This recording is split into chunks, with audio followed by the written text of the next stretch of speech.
آج ہم جس کیس کا تجزیہ کرنے جا رہے ہیں وہ نہ صرف حیران کن ہے بلکہ یہ ہمیں بتاتا ہے کہ جدید ڈیجیٹل دور میں ہم کتنے غیر محفوظ ہو سکتے ہیں۔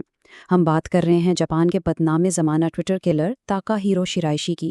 ہم دیکھیں گے کہ اس نے کیسے بڑی چالاکی سے آن لائن ہمدردی کو ایک ہتھیار بنایا اور ان لوگوں کو اپنے جال میں پھنسایا جو جذباتی طور پر ٹوٹ چکے تھے اور محض کسی سہارے کی تلاش میں تھے۔ تو اس جائزے کو ہم چند حصوں میں بانٹ لیتے ہیں۔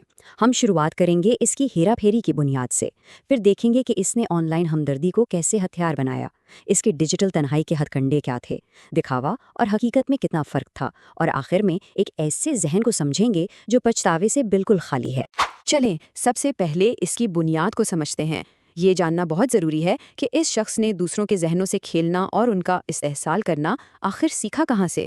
اگر ہم اس کی زندگی کے سفر پر ایک نظر ڈالیں تو یہ کوئی پیدائشی قاتل نہیں تھا۔ یہ ایک خاموش سا پڑھائی میں کمزور طالب علم تھا جس کے والدین کی طلاق ہو چکی تھی۔ ہائی اسکول کے بعد اس نے ایک عام سے گروسری سٹور میں کام شروع کیا، لیکن اسے زیادہ پیسے چاہیے تھے اور اسی لالچ نے اسے جاپان کے ریڈ لائٹ ڈسٹرکٹ میں پہنچا دیا۔ وہاں اس نے بطور سکاؤٹ کام کیا، یعنی وہ غیر قانونی کاموں کے لیے خواتین کو پھنساتا تھا۔ 2017 میں سے ایک معطل سزا کے ساتھ گرفتار بھی کیا گیا تھا۔ اب ذرا سوچیں، سڑکوں پر اس نے جو کام سیکھا اس کا سب سے بڑا ہتھیار کیا تھا؟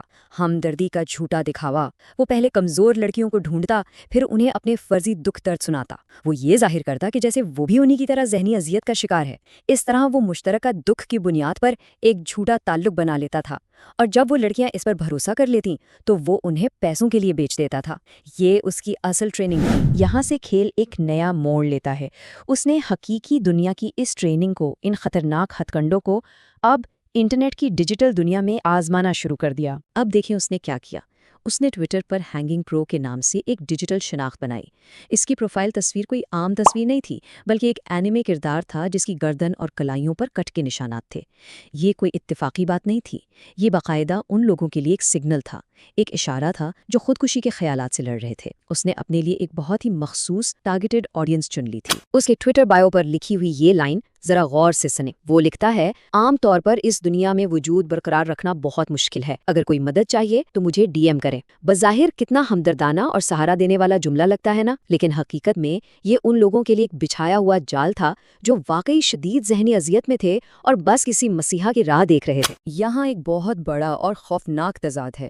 ایک طرف وہ متاثرین ہیں جو بالکل ٹوٹ چکے ہیں، جو سچی مدد یا محض ایک ہمدرد دوست کی تلاش میں ہیں، اور دوسری طرف یہ شکاری ہے جس کے لیے یہ سب صرف ایک سوچی سمجھی گیم تھی۔ وہ کوئی ہمدرد نہیں تھا، وہ بس سرد مہری سے انتظار کر رہا تھا کہ کب یہ شکار اپنے سب سے کمزور مقام پر پہنچے تاکہ وہ ان کا مالی اور جسمانی استحصال کر سکے۔ اور یہیں سے اس کی نفسیاتی ہیرا پھیری کا سب سے خطرناک مرحلہ شروع ہوتا ہے، یعنی ان متاثرین کو باقی دنیا سے مکمل طور پر کاٹ دینا، انہیں تنہا کر دینا۔ اس نے ڈائریکٹ میسیجز میں جو ہدایات دیں وہ ڈیجیٹل گرومنگ کی ایک کلاسک مثال ہے۔ وہ کہتا تھا، اپنی ماں یا دوستوں کو مت بتانا، وہ صرف تمہارا مذاق اڑائیں گے اور تمہیں نیچا دکھائیں گے۔ وہ بڑی خاموشی سے ان کے ذہن میں یہ بات بٹھا رہا تھا کہ پوری دنیا ان کے خلاف ہے اور کوئی ان کا سگا نہیں ہے۔ اس زبردستی کی تنہائی کے پیچھے باقاعدہ ایک نفسیاتی سائنس کام کر رہی تھی۔ اس نے سب سے پہلے ان کا سپورٹ سسٹم کاٹا تاکہ وہ جذباتی طور پر 100% اسی پر انحصار کریں۔ اس نے ذہنی صحت سے جڑے سماجی دباؤ کا بے تحاشا فائدہ اٹھایا، اور نتیجہ کیا نکلا؟ جب ان متاثرین کو واقعی مدد کی سب سے زیادہ ضرورت تھی تو ان کے آس پاس کوئی نہیں تھا،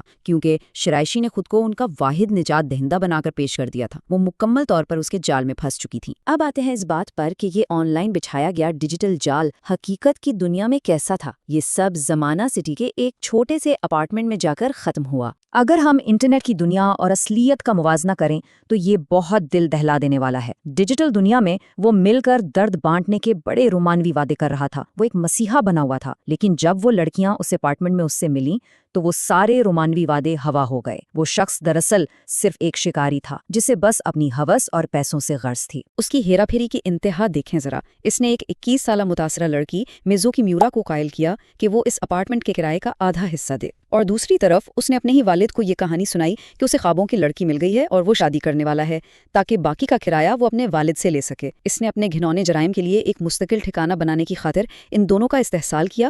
اسے ذرا بھی ہچکچاہٹ نہیں ہوئی۔ اور پھر اگست سے اکتوبر 2017 کے ان چند مہینوں کے دوران اسی اپارٹمنٹ کے اندر 9 انسانی جانیں بے دردی سے لے لی گئیں۔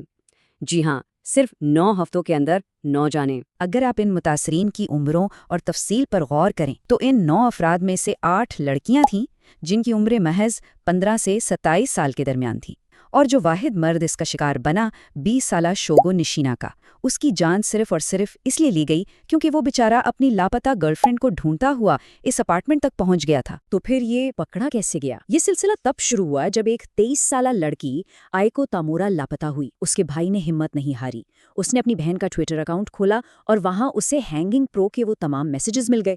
اس نے فوراً پولیس سے رابطہ کیا۔ ان ڈیجیٹل شواہد اور سی سی ٹی وی کی مدد سے پولیس بالآخر شرائشی کے اس اپارٹمنٹ تک پہنچنے میں کامیاب ہو گئی۔ جب پولیس نے اپارٹمنٹ کا دروازہ کھولا اور اندر چھاپا مارا تو جو منظر تھا اس نے پورے جاپان کو ہلا کے رکھ دیا۔ انہیں وہاں 8 کولرز اور بکسے ملے جن کے اندر ان تمام متاثرین کی کٹی ہوئی باقیات چھپا کر رکھی گئی تھیں۔ یہ کیس سوچ سے بھی زیادہ خوفناک نکل آیا۔ اب ہم اس جائزے کے بالکل آخری حصے کی طرف آتے ہیں۔ گرفتاری کے بعد اور عدالت میں اس شخص کی نفسیاتی حالت کیسی تھی، یہ جاننا بہت ضروری ہے۔ عدالت میں اس کے وکلاء نے یہ ثابت کرنے کی پوری کوشش کی کہ وہ لڑکیاں تو خود مرنے کے لیے وہاں آئی تھیں، ان کی رضامندی شامل تھی، لیکن شرائشی نے اپنے ہی وکلاء کی اس دفاع کو مسترد کر دیا۔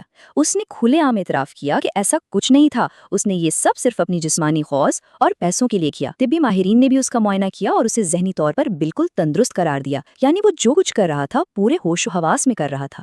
اور سب سے عجیب بات یہ ہے کہ اب سزائے موت کا منتظر ہونے کے باوجود اسے جیل میں مداحوں کے خطوط ملتے ہیں اور وہ مستقبل میں شادی کرنے کی خواہش ظاہر کرتا ہے۔ ذرا اس کا یہ آخری عدالتی بیان سنیں۔ مجھے کچھ محسوس نہیں ہوتا، مجھے کوئی پچھتاوا نہیں ہے۔ اگر میں پکڑا نہ جاتا تو میں معافی بھی نہ مانگتا۔